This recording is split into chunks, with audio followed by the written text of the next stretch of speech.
guys. So kung napapansin nyo, nakapayong ako kasi sobrang init na ngayon. Hindi naman sa nag-iinarte ako, no? Teka lang, kasi wala yung payong ko. Hindi naman sa nag-iinarte ako, no? Pero kasi pag nabilad ka dito sa araw, ang ulit. Pag nabilad ka dito sa araw, parang bumabaho ka eh, parang ganun. Alam mo yung ano, ang tawag doon? Nangangamoy ka dahil sa araw, something na ganun. Anyways, kakatapos lang din ng work ko ngayon. And pupunta na lang muna ako sa may Dixie Park, ay Dixie, ano ba to?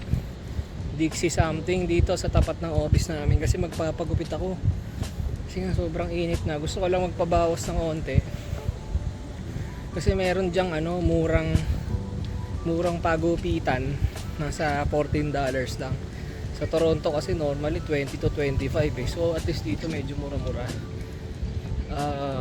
Tapos si Winnie gusto rin ano, na-miss niya yung taho, kaya bibili ako mamaya ng taho, guys. So sa mga nagki-crave dyan sa taho, meron dito sa may ano, dito sa may Dixie, ano ba to? Dixie Park Center pala to. Ayan. Ito siya, guys, oh. Dyan ako pupunta. Dixie Park Center. Madaming ano dyan, Chinese food tsaka taho. Ang dami dyan. Tapos yung ano dyan, Chinese food, guys, pansin ko ang mura. Parang nasa $12 lang. Minsan wala pang tax. Yung ano dyan, yung mga chicken nila, yung mga fried chicken. Masarap yung fried chicken nila dyan. Itong week na to, guys, teka, tatawid lang ako. Itong week na to, nag-alert sa ano namin, weather forecast na sobrang init nga daw ngayon. Magpo-40 nga daw ngayon eh. Since galing ako sa ano, sa Dubai, nakukumpara ko yung init dito tsaka sa Middle East. Dito kasi ang dali mong umitim. Tapos ang dali mong mangamoy pagka naarawang ka, alam mo yun, kakaiba. Tapos dun sa Middle East din naman, mangangamoy ka din, pero iba din amoy mo. Pero hindi ka mangingitim. So yun lang yung pagkakaiba nun.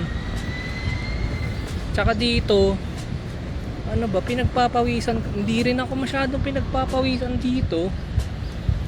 Sa Dubai talaga hindi ka pagpapawisan eh. May initan ka lang talaga. So iba-iba pala ang klase ng init, guys. Wala lang, sinare ko lang. So ito, papasok na ako ng ano, Dixie Park Center. So sana onti lang tao dun sa pagupitan. Ito yung loob, guys, ang daming bilihan, oh.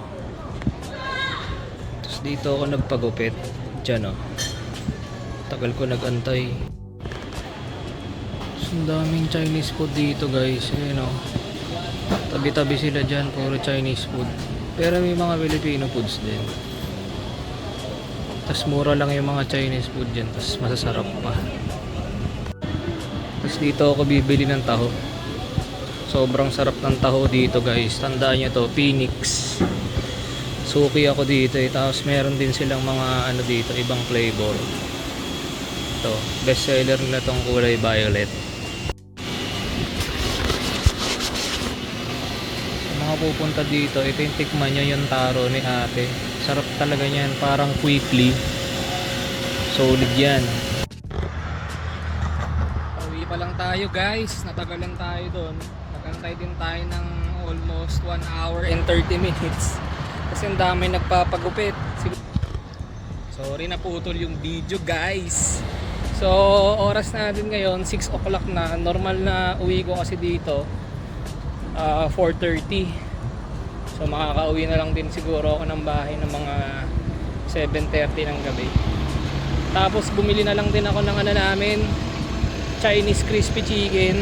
So dito sa Dixie Park, nasabi lang sa akin ni Jean, yung kaibigan ko, nasarap daw ng ano dyan, ng crispy chicken. Pero ang sarap nga, tapos ang mura pa. Parang $12 lang kasama na yung tax. Tapos ano, fully loaded na siya. As in punong-puno yung ano, styrofoam. Mamaya papakita ako sa inyo. Ay mamaya baka hindi ko na mapakita kasi nga baka kainin ko na kagad. So ayan, nandito na ako sa Dixie Station. Kaya mag-aantay tayo ng My Way na bus. Diretso yan ng ano, ng Kipling. So wala lang, sinishare ko lang naman yung ano natin ngayon, kaganapan. Kasi nga wala rin naman tayo magawa dito. Sobrang init dito. Grabe. Sa marahon ngayon parang sarap maghalo-halo eh.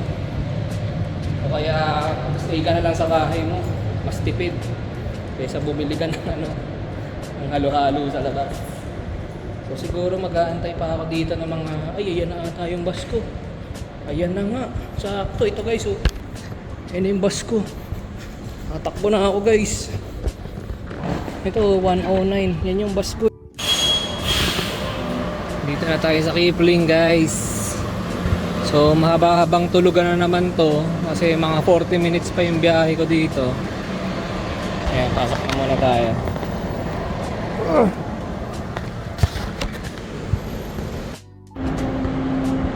Dito na yung train guys. So mga 40 minutes pa tong biyahe na to. So normally natutulog-tulog lang ako dito kasi nga syempre nakakaantok. Tsaka mahaba yung biyahe. Kaya chill-chill muna tayo dito.